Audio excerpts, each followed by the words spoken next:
Crowley wrote that he believed his new eon, his movement, would take off in the United States like no place else. And Aleister Crowley said what he needed to do was to get a hold of the youth. He wanted there to be a youth movement that would usher in the new age of Crowley, or Crowleyanity as some people had called it. So it's so significant that in the 1960s, you got the leading, the leaders of the hippie movement, the counterculture, the 60s counterculture movement, totally enthralled with Crowley and his ideologies. Okay, whether it's Lennon or the other people that I had mentioned.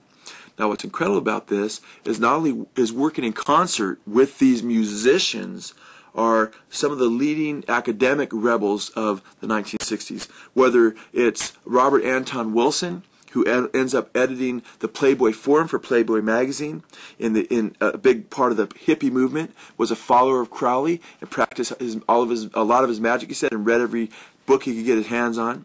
And he happens to be the editor of the Playboy Forum, which is pushing the free sex movement.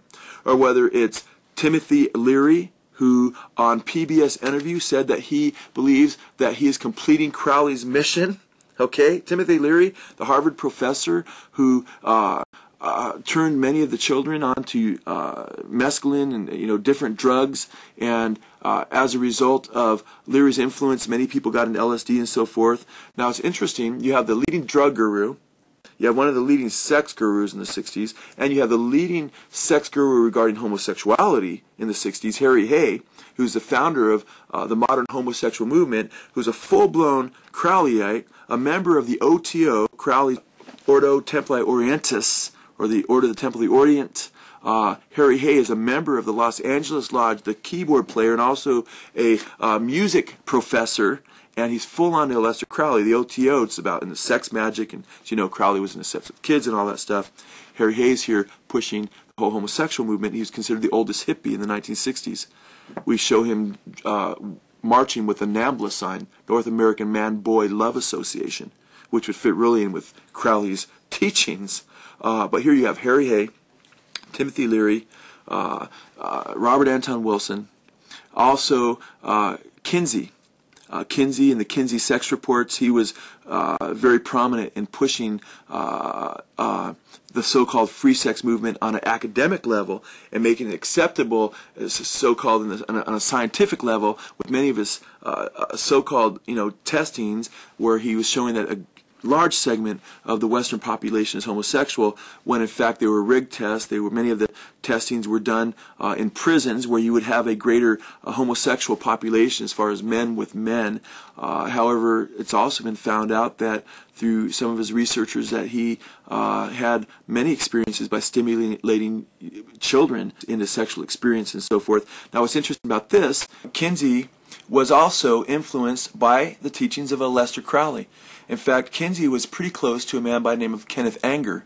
Kenneth Anger did a movie in the 60s called Lucifer Rising. He was an incredible follower of Aleister Crowley and talked about how Lucifer was bringing the dawning of the New Age. Kenneth Anger was the co-founder with Anton LaVey of the Church of Satan. Kenneth Anger, not only a follower of Crowley's, but was also tied in with Kinsey, and it was Kinsey who went with Kenneth Anger to Aleister Crowley's Abbey of Thelema over in Sicily, where he was booted out of as the wickedest man of the earth. They went over to Crowley's Abbey to uncover Aleister Crowley's artwork and the different symbolism that went along with his abbey, where he practiced so many of his satanic sex rituals and so forth. In fact, here is a little book called The Illustrated Beast, Aleister Crowley's scrapbook, and as I open up to this page here, you can see Alfred Kinsey with Kenneth Anger, and there you see a little picture of Aleister Crowley on the wall. I don't know if you can catch that, but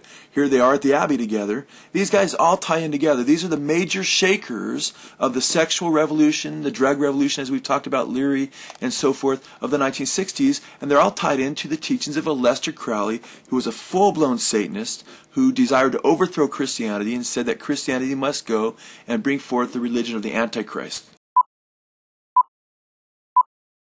So this whole network of people with regard to free sex, with regard to drugs, with regard to Satanism in the 60s, apart from the musicians, were radically tied to Aleister Crowley. And now when you realize that these were the major shakers academically, and they were united with the rock musicians, many of which were followers of Crowley, and the messages that they were putting forth in their music, day in and day out, it's no wonder that what was the counterculture in the 1960s, and that whole philosophy of do what thou wilt, and Eastern mysticism and drugs and so forth, is so popular in mainstream society today. So yes, Crowley has had an incredible influence, and probably one of the most disturbing things is that few people care to look at who influenced who in regards to Crowley and these musicians and the major shakers in the 60s, and miss the fact that the Bible says it would be a satanic movement, and you don't have to connect many dots to see it's exactly what's happening. It definitely is a satanic movement, and the evidence is all before us, and the only answer, of course, is a relationship with the Lord Jesus Christ and knowing Him personally.